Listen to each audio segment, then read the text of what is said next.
Budapest, November 1944. The city woke beneath a sky the color of gunmetal. Cold rain streaked the gray stone of government buildings, and inside the Hungarian Ministry of Defense, the day began as so many others had that winter, with telegrams, reports, and bad news.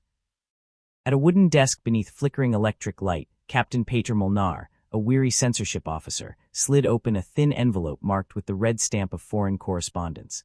Letters like this arrived daily from Hungarian prisoners scattered across Europe. Most contained the same worn language, complaints about hunger, fear, endless appeals for food parcels.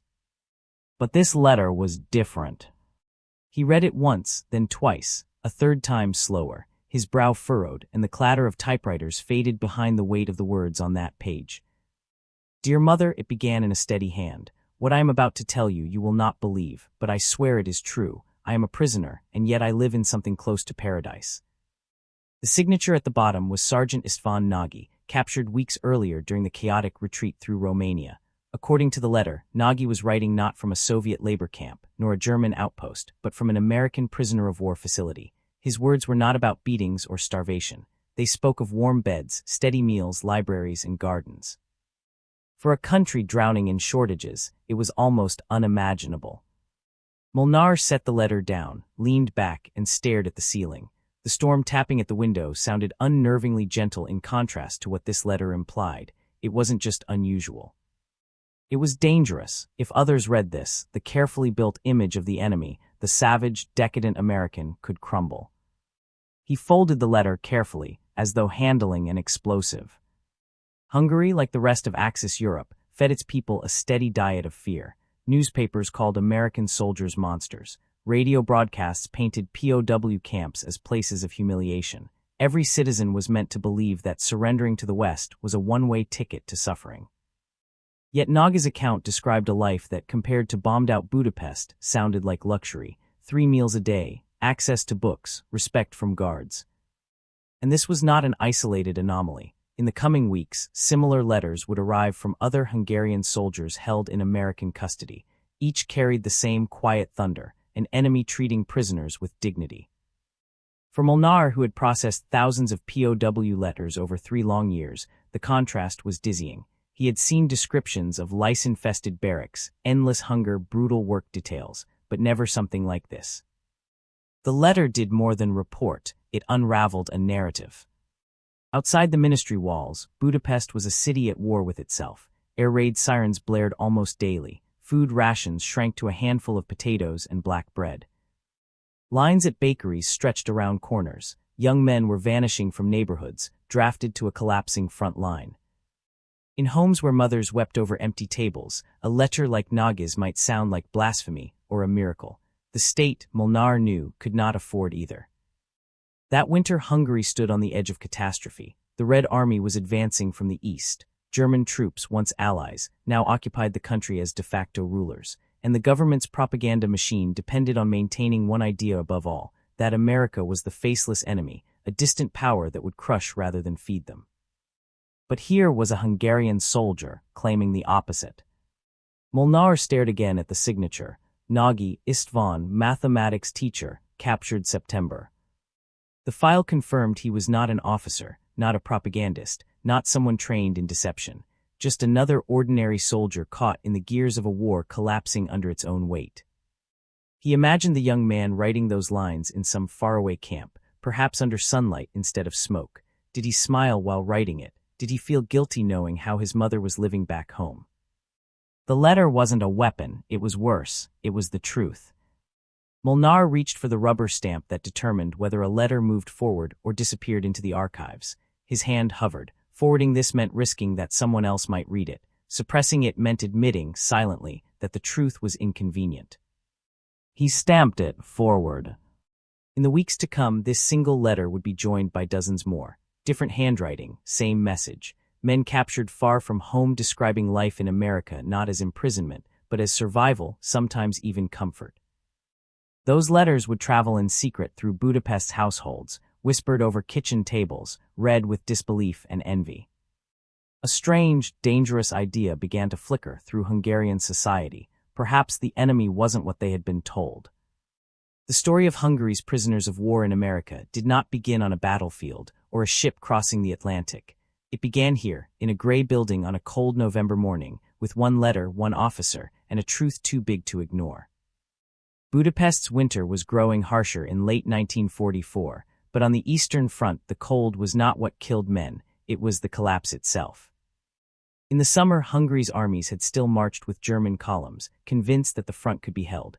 But when the Soviet juggernaut launched its massive Operation Bagration, everything they knew about the war unraveled in weeks. Entire German divisions vanished in the forests of Belarus. Supply lines broke like glass. Retreats turned into routes.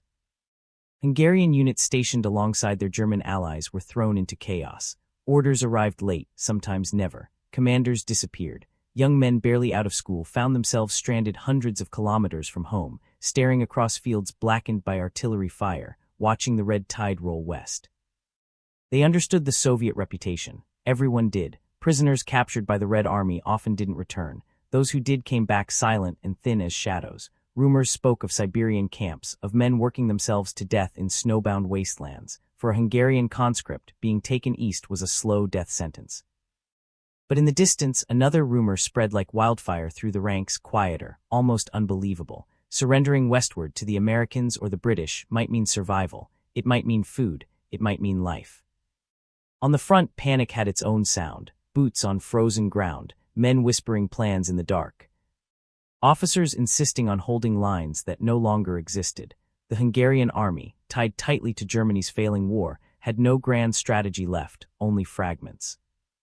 In shattered villages across Romania, they saw signs of the shifting power. Soviet units were not just advancing, they were consuming everything in their path. Men who hesitated to retreat simply disappeared. Trains meant for evacuation were overrun or destroyed. Supply convoys burned in the mud. For 19-year-old Private Joseph Kovacs, the moment of decision came outside a ruined railway station near Targu Mures. A Soviet artillery barrage ripped through the tracks. When the smoke cleared, his unit was scattered. No officers, no orders, only the sound of boots in the distance. He could stay, fight, and die, or run west. Somewhere beyond that horizon, word said, the Americans were advancing too, and they treated prisoners differently. For most Hungarian soldiers, this choice wasn't patriotic. It wasn't even political. It was survival. Surrendering to the Americans was not about betrayal of Hungary. It was about avoiding the nightmare of the gulags. Captured men passed stories between units like smuggled currency. An Austrian deserter claimed he'd seen POWs given blankets. A Romanian soldier said he'd heard about clean camps, real food, treatment according to the Geneva Convention. No one knew what the Geneva Convention truly meant, but it sounded a world away from what they feared. By the late summer of 1944, small groups began making the dangerous trek westward, slipping through forests and broken roads, dodging both Soviet patrols and German checkpoints. Surrendering to the Western Allies wasn't easy. It required crossing collapsing front lines and the courage to admit that the war they'd been ordered to fight was already lost. The Hungarian High Command tried to hide the reality. Propaganda posters still spoke of a heroic final stand. Officers told their men that the Soviets would show mercy, that reports of atrocities were enemy lies. But soldiers trusted each other more than speeches. They'd seen what happened to those who fell into Soviet hands. Even German troops were trying to escape west. In a war built on loyalty and fear, men were quietly turning their backs on the Eastern Front. And so began a quiet migration of the defeated, not the triumphant marches that propaganda imagined, but small, frightened bands of soldiers walking through mud and snow, searching not for victory, but for someone else's surrender line. It was in this atmosphere that Sergeant István Nagy made his own decision. A mathematics teacher before the war, he had no illusions left about strategy or glory. His unit, shattered near Cluj, had received no rations for days. Soviet artillery rolled ever closer, and somewhere beyond those hills, someone whispered a single word: Americans. No songs were sung when they laid down their weapons. No flag of truce waved proudly in the wind, just a group of exhausted young men with empty hands, hoping that rumors were true. They didn't know it yet, but this decision, this quiet act of surrender, would take them across an ocean, not to the Siberian permafrost, but to camps in Mississippi and Texas. They expected hardship. They braced for punishment. What they found instead would shake everything they believed about their enemies. The collapse of the Eastern Front was more than a military disaster. It was the moment thousands of Hungarian soldiers stopped fighting a war they no longer believed in and began a journey they could never have imagined. The journey began not with fanfare, but with chains clinking in the cold. By the autumn of 1944, Hungarian prisoners who had chosen surrender to the Western Allies were herded toward collection points in southern Europe. They expected camps somewhere in Italy, maybe France, temporary holding before the war found them again. None of them imagined crossing an ocean. When the trucks rolled up to the port of Naples, the sight stunned them. Colossal American transport ships, converted passenger liners, their gray hulls towering over the docks. For most of these young men, the farthest they'd ever traveled was to the next town. Now they were being marched aboard vessels bound for a land they had only heard about in radio speeches and propaganda nightmares. They boarded under the watchful eyes of American guards, but what surprised them immediately was the absence of cruelty. No blows, no shouting, no humiliation. The process was organized, efficient, almost clinical. A medic examined them. A translator explained basic rules, then they were shown to narrow bunks deep inside the ship's belly. For the first time in weeks, some of them slept on actual mattresses. On the open Atlantic, the reality of their situation began to sink in. These men, who had been soldiers in a collapsing army, were now cargo crossing to a new world, but what unsettled many wasn't fear, it was the kindness. Each day brought regular meals, warm food, fresh bread, a thin slice of meat, soup that didn't taste like mud, even coffee, bitter and alien but hot. They had expected starvation rations, maybe beatings. Instead, they were being fed like human beings. Sergeant Istvan Nagy lay awake one night listening to the hum of the engines. The war on the continent was still raging. Yet on that ship, far from the crumbling front, there was an uncanny calm. The Americans didn't curse at them. They didn't spit. They treated them like prisoners, yes, but not like animals. And for men raised on years of propaganda, that was more unsettling than hatred.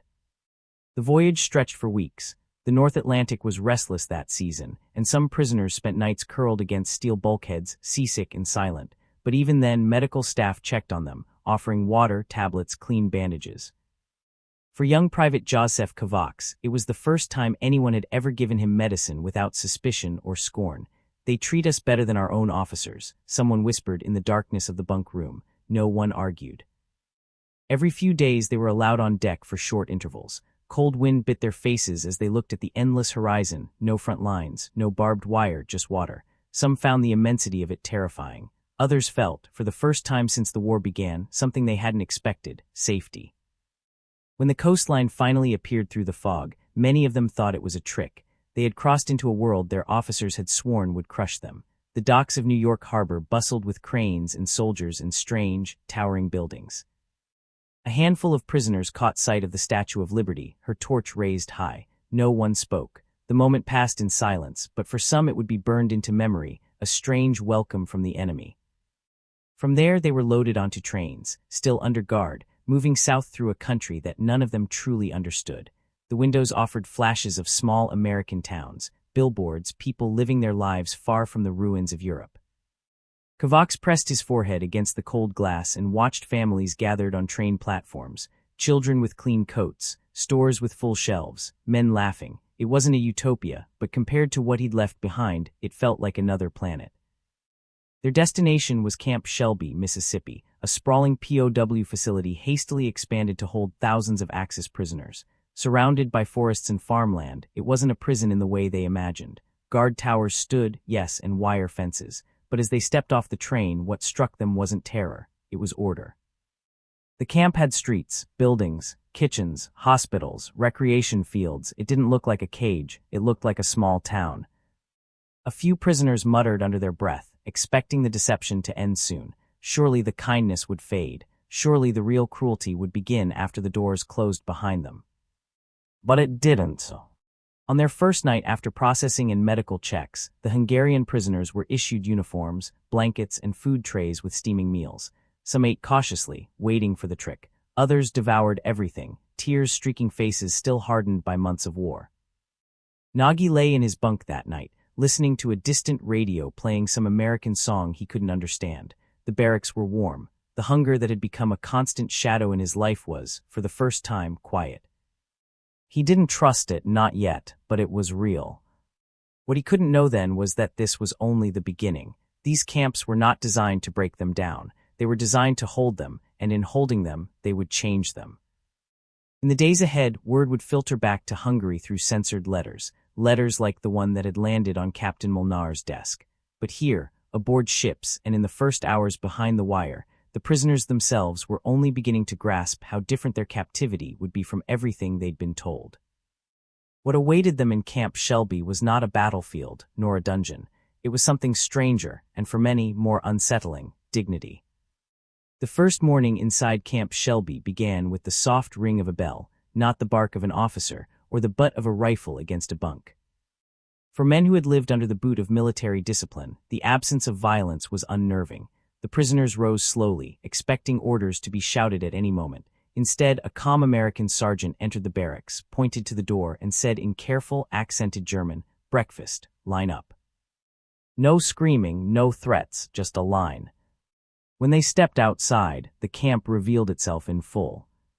Rows of clean barracks stretched across the clearing like neat rows of farmhouses. Gravel paths were swept, fences gleamed with fresh wire, and everywhere the quiet hum of a system that worked, not chaos, not cruelty, order. They followed the smell of food. Inside the mess hall, steam curled up from trays of eggs, bread, fruit, and something many of them hadn't tasted in years: real coffee. Hungarian soldiers who had fought in the mud and cold of Romania now stood gaping at a breakfast spread that looked to them like a feast. "Is this for us?" whispered a young prisoner. The guard behind him only nodded. Sergeant Istvan Nagy sat at the long wooden table, staring down at his plate. The bread was soft, the eggs were warm, butter melted under his fingers. Back home, his mother had stood in ration lines for hours for half this. As he ate, he scanned the hall for signs of cruelty, someone being beaten, humiliated, punished. But all he saw were guards watching quietly from the walls. Some even smiled. It didn't make sense. Prison wasn't supposed to feel like this. The barracks themselves were another shock. Wooden floors, stoves in the center for warmth, mattresses with clean sheets, ventilation.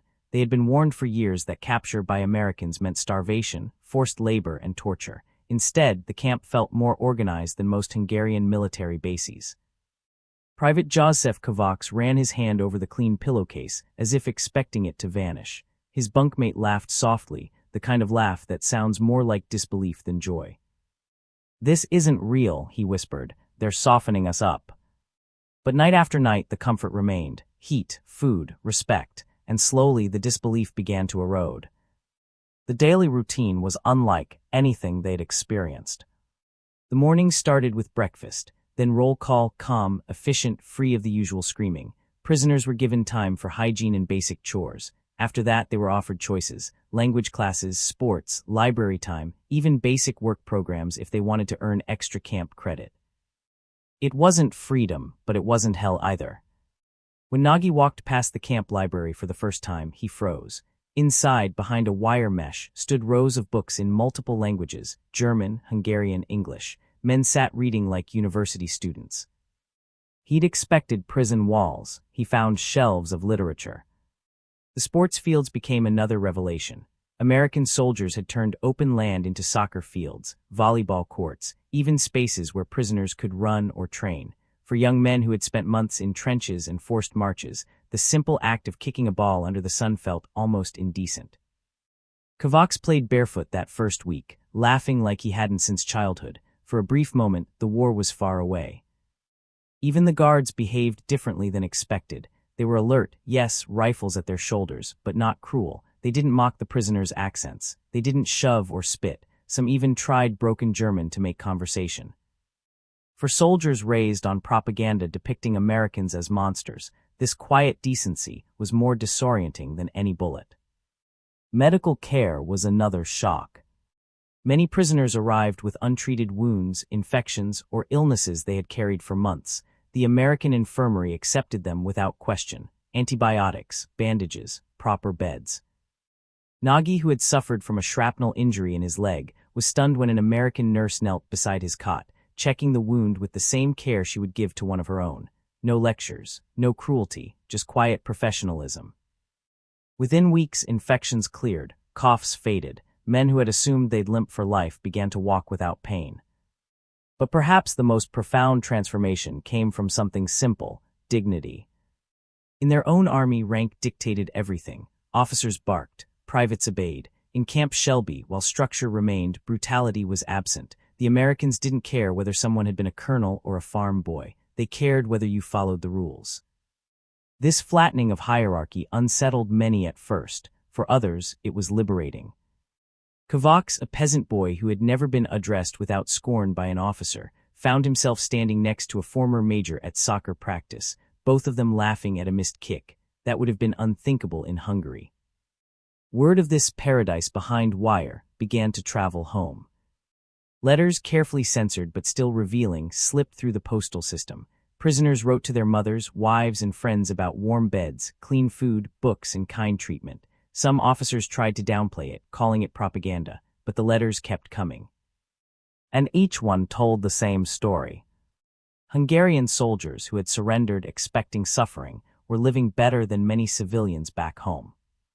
At night the barracks hummed softly. Some prisoners read under dim lights. Others whispered about what they'd seen, the books, the food, the strange American way of treating prisoners as human beings. Nagy often sat by the stove, listening. His initial distrust hadn't vanished, but something inside him was shifting. The enemy was not what he'd been told, and that simple realization was more dangerous to the Hungarian war machine than any weapon. Behind barbed wire, a quiet revolution had begun, not of armies, but of ideas. The camp bell rang just after dawn, not as a command, but as a rhythm. By their second month in Camp Shelby, the Hungarian prisoners had learned that life behind American barbed wire operated with a kind of calm precision they had never known in war. The mornings began not with threats, but with a choice: rise, eat, participate, or don't. It wasn't freedom, but it was a world away from the brutal regimentation they had left behind.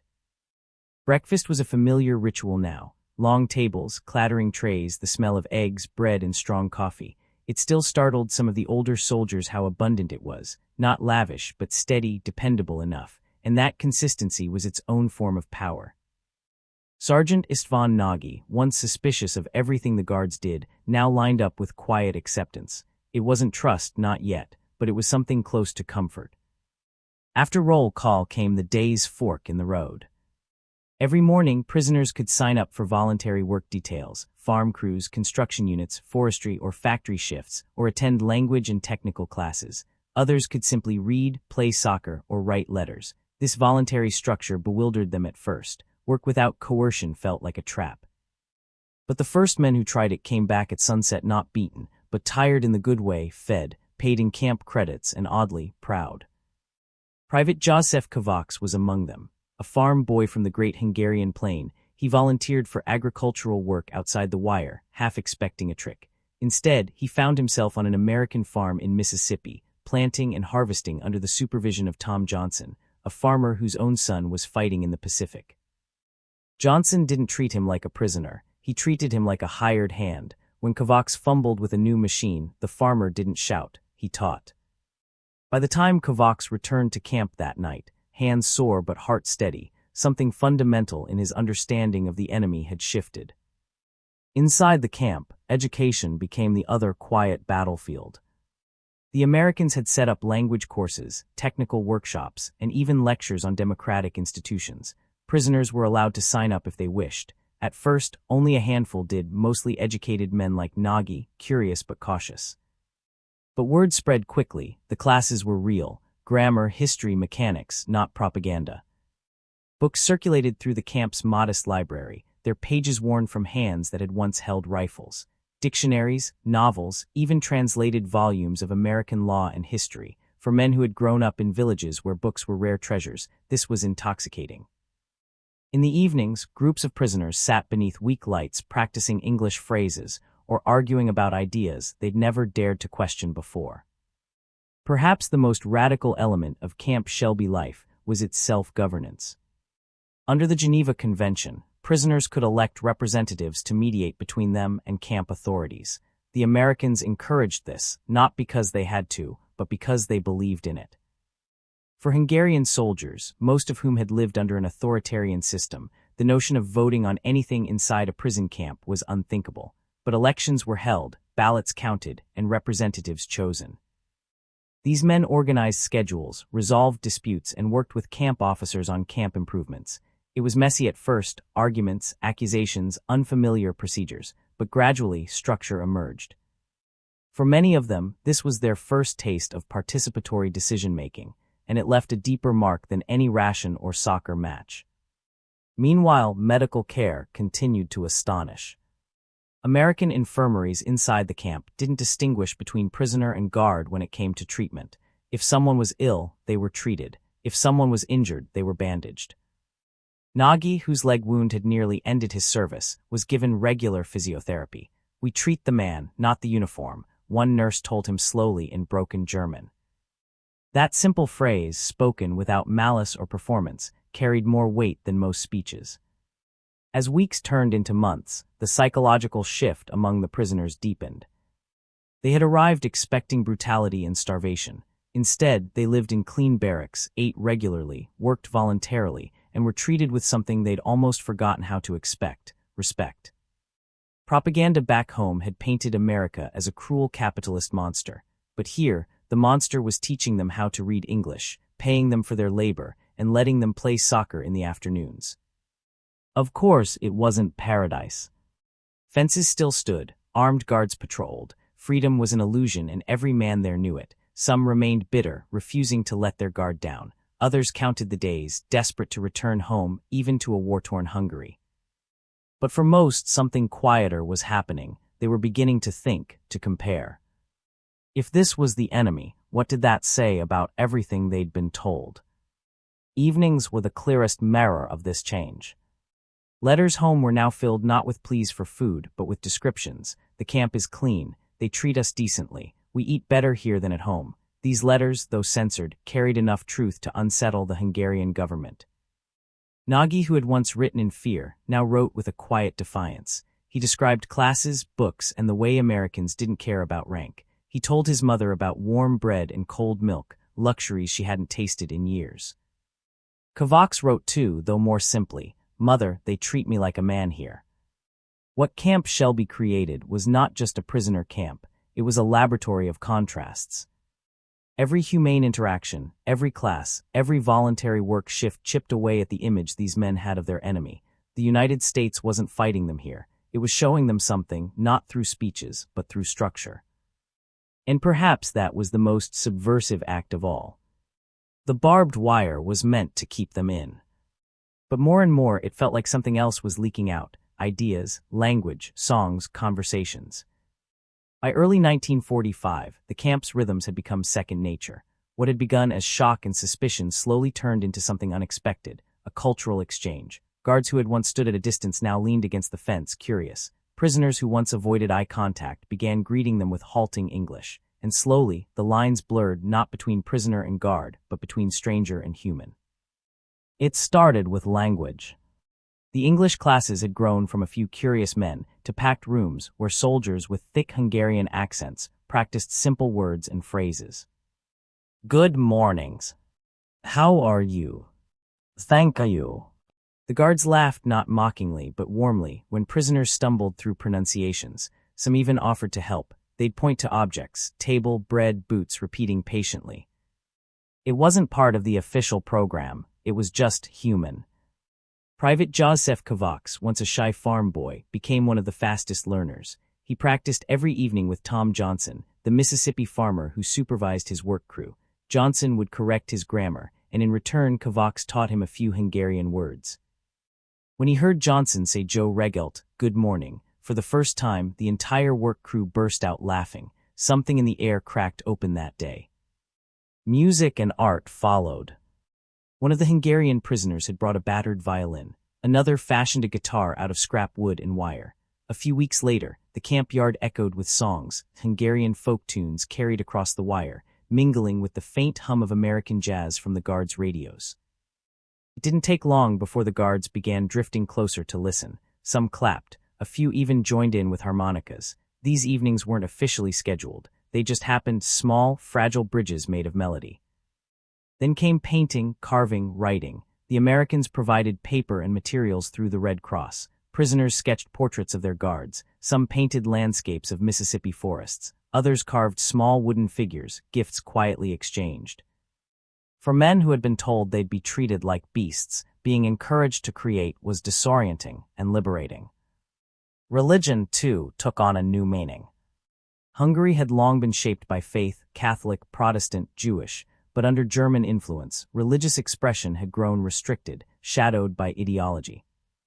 In Camp Shelby, chaplains of multiple faiths held regular services. The Americans built a small wooden chapel near the edge of the compound.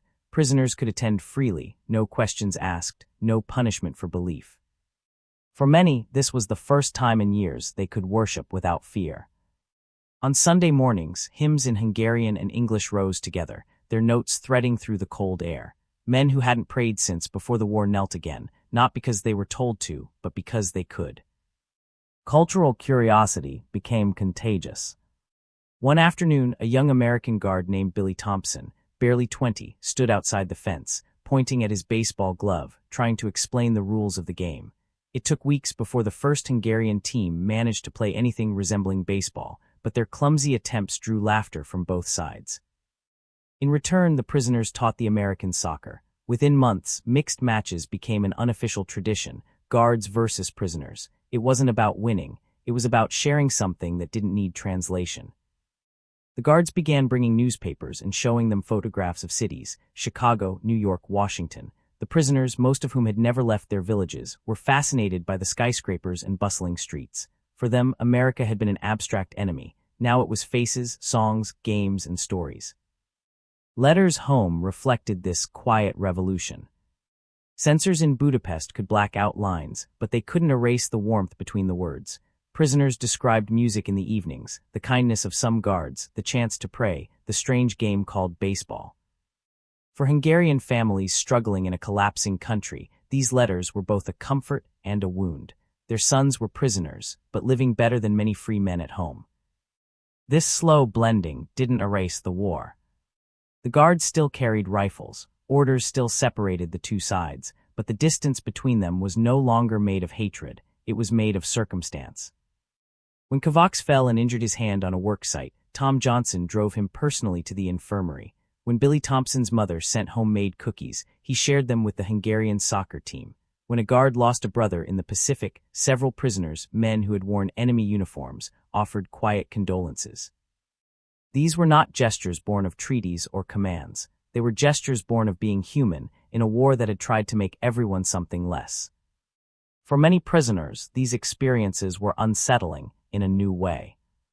Their officers had drilled into them that Americans were heartless, decadent, weak. Yet here they were, listening to folk music with the enemy, learning his language, seeing his society through everyday kindness. Nagy, once skeptical of everything, found himself translating for fellow prisoners in meetings with guards. It wasn't a position of power, but it was a bridge, and in those moments he caught himself wondering what would happen when he returned home. How could he explain this? The camp's democratic structure deepened the shift. Elected prisoner representatives could request changes, submit complaints, and suggest activities. Sometimes the Americans listened, sometimes they didn't, but the fact that they could speak, that their words mattered at all, was radical. Nagy had spent his life under systems where orders came from the top and obedience was survival. Here, even inside a prison, there was a voice, and that idea, small, quiet, dangerous, began to root itself in the minds of many. Transformation was never loud here. It wasn't dramatic speeches or mass conversions. It was soft. It happened in stolen songs, shared jokes, language exchanges, prayers in wooden chapels. It happened when an American sergeant learned to say "Kursernerm," thank you, and meant it. It was the moment prisoners realized their enemy was capable not just of power, but of decency. And once that realization settled in, the world they had been raised to believe in began to crack. The news didn't arrive with sirens or speeches. It came in fragments, whispered in the mess hall, murmured near the fences, half heard through the crackling of a guard's radio. The war in Europe was ending. For months, Camp Shelby had felt like a strange, detached island far from the artillery, the mud, the relentless march of armies. Now, in the spring of 1945, the front had shifted not just on maps, but inside the minds of the men behind the wire. And for the first time in a long time, they felt something unexpected, fear. For Private Joseph Kovacs, the news didn't sound like victory, it sounded like the closing of a door. He had built a fragile sense of safety here. The steady meals, the work on Tom Johnson's farm, the soccer matches, they had given him something that war had taken away, a rhythm. But with the war's end, the word repatriation began to echo through the camp, and with it came the weight of reality. They weren't going home to the Hungary they had left, they were going home to a Soviet-occupied country. And they all knew what that meant. Sergeant Istvan Nagy received the news in the library, reading the headlines over the shoulder of an American guard. Berlin surrounded, Hitler in hiding, Germany collapsing. The words were supposed to bring relief. Instead, they felt like ice sliding down his spine. He'd seen what the Soviets did to prisoners. Every Hungarian soldier had. If they returned home now, they wouldn't be greeted with parades. They'd be interrogated, monitored, feared. Some might disappear entirely. The paradox was unbearable. Their captivity, the thing they once feared most, had become safer than their freedom. The mood in the camp shifted almost overnight. Where once there had been easy laughter on the soccer fields and music by the barracks, now there was silence. Prisoners still ate their meals, still worked, still went through the motions, but their conversations turned to whispers. Do you think they'll send us back? What if we refuse? What happens if we ask to stay? No one had answers. The Americans didn't threaten them, they didn't gloat, but they made one thing clear. With the war over, repatriation was inevitable. Hungary would want its soldiers back, or more precisely, the Soviets would. Some prisoners tried to be brave. They spoke of returning to rebuild, to help their families, but even their voices shook. They'd heard stories from the East, stories of camps that were nothing like Camp Shelby. Stories where surrender didn't mean clean sheets and warm meals. It meant punishment. It meant being branded collaborators simply for surviving in enemy hands. Kovacs lay awake night after night, staring at the ceiling of the barracks, listening to the quiet breathing of his bunkmates. For the first time since arriving in America, he felt the old dread creeping back into his bones. Nagy, ever the observer, noticed something else. The guards had changed too. They didn't say much, but their faces told the story. Some of them had grown fond of the men they'd watched over. They had shared coffee, games, and stories, and now, sending them back to an uncertain future felt wrong. One evening, Corporal Billy Thompson, the young guard who had once taught prisoners baseball, stopped Nagy outside the library. He reached into his pocket and pulled out a small, folded American flag. "Take it," he said softly. "Just take it." Nagy stared at it, unable to speak. He understood what the gesture meant. Thompson didn't believe this was a happy ending either. As the days shortened toward departure, a strange silence filled the camp. No one celebrated Germany's surrender. No one sang. They packed their few belongings, spare clothes, books, keepsakes carved from wood, dictionaries, letters from home. The irony of it all was crushing. They had survived war only to dread the peace. At the chapel, attendance grew. Men who hadn't prayed in years now knelt in the wooden pews, whispering not for victory but for protection. Kovacs clutched a small cross he'd carved in the early months of his captivity. His hands trembled. Even those who had despised America, when they first arrived now, looked around the camp with something close to longing. The Americans, too, struggled with their own rules. Officers held briefings. They followed Geneva protocols, but behind the official paperwork some tried to ease the prisoners' fears. They explained what to expect: processing, transport, handover. It sounded clean and simple, but everyone knew what waited beyond those checkpoints was anything but. Some guards slipped prisoners small gifts: cigarettes, books, photographs. Thompson gave Nagy not only the flag, but also a folded note, his address, scrawled in messy handwriting: "Write if you can." Departure day came cloaked in a heavy fog.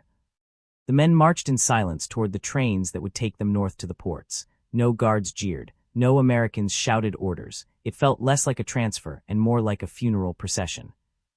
Kovacs turned back once. The barracks, the fields, the soccer goals, the library, all still standing. He had spent months here, first as a prisoner, then as something else entirely, and now he was leaving behind the only place in the war where he had felt safe. Nagy walked slowly, the small flag tucked beneath his jacket. He wasn't sure if he'd ever see a place like this again. At the dock, the prisoners boarded ships that would carry them back across the Atlantic, but this voyage wasn't like the one that had brought them here. Then they had been scared but curious. Now they were terrified. They were no longer men facing the unknown. They were men who knew too much, men who understood what they were losing. Some cried quietly as the American shoreline faded behind the mist. Others clutched their keepsakes like lifelines. Kovacs whispered, "I don't want to go." No one answered. On the deck, Nagy leaned against the railing, looking out at the Statue of Liberty, the same figure he'd seen when they arrived, then a symbol of the enemy. Now, it felt like something else entirely. A promise. A ghost. A home he couldn't have. In his pocket, the flag pressed against his palm. He closed his eyes and let the wind whip across his face. Around him, men stood in silence, not because they had nothing to say, but because words could no longer contain the weight of what they were leaving behind. The return to Hungary was not a homecoming. It was a crossing into something colder, sharper, and unrecognizable. When the ships docked in Europe, the air itself seemed different, thinner, heavier. The Hungarian prisoners who had left for America as defeated soldiers were stepping onto soil now occupied by Soviet troops. Their country had changed flags, changed masters, and changed the rules of survival. As they descended the gangplanks, Nagy and Kovacs saw the faces of Soviet officers waiting at the docks. No smiles, no kind gestures, just sharp eyes, clipped commands, and rifles held like accusations. The warm, structured rhythm of Camp Shelby vanished in a single breath. The repatriation center in Debrecen was not designed to welcome them home. It was built to interrogate. Inside a gray, crumbling building, Soviet and Hungarian communist officials sat at long tables beneath portraits of Stalin. The returning prisoners were lined up like suspects. One by one, they were questioned. Where were you held? Who did you speak to? Did you collaborate? What did you learn? Their months in America were no longer a personal experience. They were a liability. Nagy sat before a Soviet officer whose translator scribbled everything he said. When he tried to explain about language classes, fair treatment, and work details, the man's expression hardened. You speak like an American now, the officer said coldly. That is not a compliment. Many of the men faced immediate suspicion. To the new regime, time spent in American camps made them politically dangerous. It didn't matter that they had been prisoners. The mere fact that they had seen another way of life made them suspect. Some were quietly taken away for additional questioning and never returned. Others were reassigned to forced labor camps in the East. For the rest, freedom came wrapped in fear. Kovacs returned to his village in the plains only to find his family's farm confiscated. The new authorities had declared it state property. His tools, livestock, and fields were gone. When he mentioned the modern farming methods he'd learned in Mississippi, a local party official laughed. Capitalist nonsense, the man spat. You will work where we tell you to. The seeds he had brought back, carefully wrapped and hidden through the voyage, were seized as subversive material. For Nagy, the return was a quieter kind of violence. He resumed teaching mathematics at the local school, but the classroom felt like a cell. Every lesson was watched, every word weighed. The education system had become a tool of ideology, not learning. He could not speak of Camp Shelby. He could not describe the library, the sports fields, or the chapel. To mention that America had treated him with dignity would be seen as betrayal. Still, he found subtle ways to smuggle ideas into his teaching, encouraging critical thinking, asking students to solve problems in multiple ways, treating them with the respect he had once been shown. It was dangerous, but it was all he could do. Censorship followed them everywhere. Many tried to write to their American friends. Letters vanished. Some returned unopened with black stamps. Others simply disappeared into the void. The regime feared these men's memories more than their actions. Kovacs received a letter months later, when he hadn't expected to get it all. It was from Tom Johnson, the farmer who taught him new ways to till the soil. The letter had been opened, stamped, and partially blacked out by censors, but one line remained intact. I hope you're safe, friend. He read it under the weak light of a single bulb, and cried for the first time since leaving America. Religion was no refuge either. The small chapel where he had once prayed freely was now a memory. In Soviet-controlled Hungary, faith was something to be hidden, not celebrated. Churches were monitored, priests interrogated. Men who had once knelt openly in Mississippi now whispered prayers behind closed doors. For some, this quiet rebellion was the last piece of Camp Shelby they could keep alive. The psychological adjustment was brutal. The freedoms they had experienced, small, fragile, but real, made the oppression at home cut deeper. Men who had once marched through mud without complaint now found themselves suffocating in silence. Nagy spoke less in public. Kovács avoided party meetings. They both learned to carry their memories like contraband, hidden behind careful faces. But memory has a way of surviving. By 1946, an underground network of former prisoners had begun to form. They met in apartments, cellars, or quiet corners of cafes. They didn't plot uprisings, they shared stories. They whispered about Camp Shelby, the books, the warmth, the way Americans listened when they spoke. They didn't dare call it paradise, but they all knew what it had been. For men living under Soviet watch, that memory was dangerous and precious. Official propaganda tried to rewrite their experience. State newspapers described American camps as propaganda prisons filled with lies and manipulation. They demanded public statements from returning soldiers condemning their captors. Some, fearing for their families, complied. Others refused. When Kovács was brought to a local party meeting and asked to read a prepared statement calling the Americans oppressors, he set the paper down and said nothing. The silence cost him work assignments and marked him for surveillance, but he didn't lie.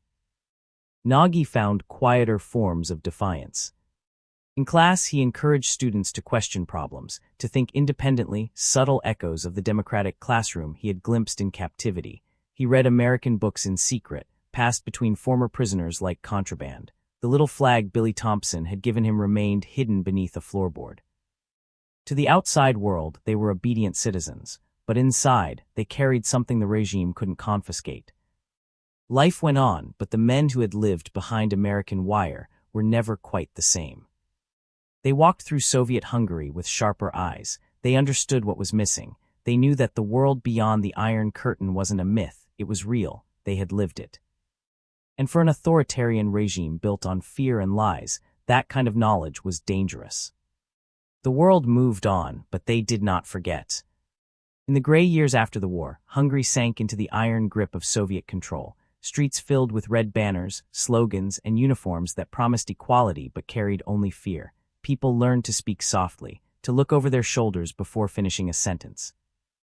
But for a quiet, scattered group of former POWs, something had survived behind their silence, not just memory, but a small, stubborn sense of another possible life. For Sergeant István Nagy, that survival began in the classroom. He taught mathematics at a state school where every lesson was expected to align with the party's view of the world. But numbers, unlike ideology, did not belong to regimes. In every proof he explained, in every question he encouraged, he smuggled in a lesson that wasn't printed in any Soviet manual. Think for yourself. His students never knew that this simple invitation had been born in a prison camp in Mississippi, where an American sergeant had once spoken to him as an equal. But they felt it. Years later, some would remember him as the teacher who made them curious when the world demanded obedience. For József Kovács, the quiet resistance took place in the fields. The state had seized his family's land, but he remained on the collective farm as a laborer. It was a bitter arrangement, but when no one was watching, he used techniques he had learned on Tom Johnson's farm: crop rotation, soil management, careful irrigation. The yields rose quietly. The local party men claimed the credit, of course, but a few neighbors noticed, and slowly his methods spread. In a system built on slogans, competence itself became a silent act of rebellion. The former prisoners formed a loose, invisible network. They didn't have leaders or manifestos. They didn't meet with banners or speeches. They simply knew each other. A nod in a crowded tram, a shared book passed hand to hand with its cover replaced, a conversation over beer where no one said America out loud, but everyone understood. They were men who had lived inside the lie and outside it, and that made them dangerous. The state knew it too. Security officers kept files on many of them. Some were called in for routine questioning every year. Others lost promotions, were reassigned to distant towns, or lived with the invisible weight of surveillance. But the regime could not erase their memories. It could only make them quiet. And quiet things have a way of lasting. Nagy's American flag remained hidden under the floorboards of his small apartment. Every few months, on a sleepless night, he would unfold it carefully. The fabric was worn now, but the colors still burned against the dim light. He never showed it to anyone, but it reminded him that the world was bigger than the one-party lines allowed. Kovacs kept Tom Johnson's letter in the back of a drawer, its black censor lines slicing through the words. He had memorized what remained. "I hope you're safe, friend." When the harvests were good, he liked to imagine Johnson walking the fields of Mississippi, just as he walked his own. Years turned into decades. Hungary changed leaders, party slogans shifted, borders remained closed, but beneath the surface, the old POWs aged with their memories intact. They told their children careful, coded stories at kitchen tables. They spoke not of America directly, but of a place far away where prisoners were treated like people. They never romanticized it, they just told the truth. Some of their children listened, confused. Others understood more than they let on. The regime's control was powerful, but brittle. By the 1960s and 1970s, cracks began to appear. Travelers whispered about the outside world. Smuggled radios hummed with foreign broadcasts. Students quietly dreamed beyond the border fences.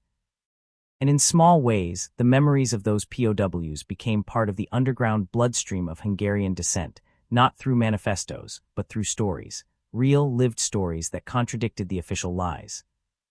When Nagy's former student was arrested years later for distributing illegal pamphlets, the young man's defense was simple. "You told me to think for myself." Nagy never said a word in response, but he felt the weight of that truth like a stone in his chest. Not all of them lived to see the wall crack. Many of the POWs who had crossed the Atlantic and back died under quiet, controlled lives. Their stories were buried with them, but some were written down, tucked into diaries, hidden in walls, whispered across generations. And when 1989 finally came, and the Soviet grip began to break, those stories surfaced like seeds long dormant. One spring evening, years after the war, Kovacs stood on a hill overlooking the fields. The sun burned low and gold over the land that had been taken from him. In his pocket, the letter was fragile, edges fraying. He whispered one word to himself in English, the language he had learned behind barbed wire. "Freedom." It sounded foreign in his mouth, but it also felt like his own. Nagy in his last years finally told his granddaughter the full story. About the library, the music, the soccer games, the farmer who taught a young prisoner to say good morning. She listened wide-eyed, realizing for the first time that her grandfather's war story wasn't just about loss. It was about seeing a different way to live. History rarely remembers the quiet resistors. They don't lead armies, they don't write manifestos, but they keep the truth alive. For the Hungarian POWs who returned from American camps, the truth they carried wasn't one of glorious victory. It was a simple, devastating contrast. They had been treated more humanely by their enemy than by their own regime. And that memory, kept alive in whispers, helped build the cracks through which change would one day seep. Long after the fences of Camp Shelby were torn down, the wind still carried their stories. Not as legends but as quiet, stubborn truths.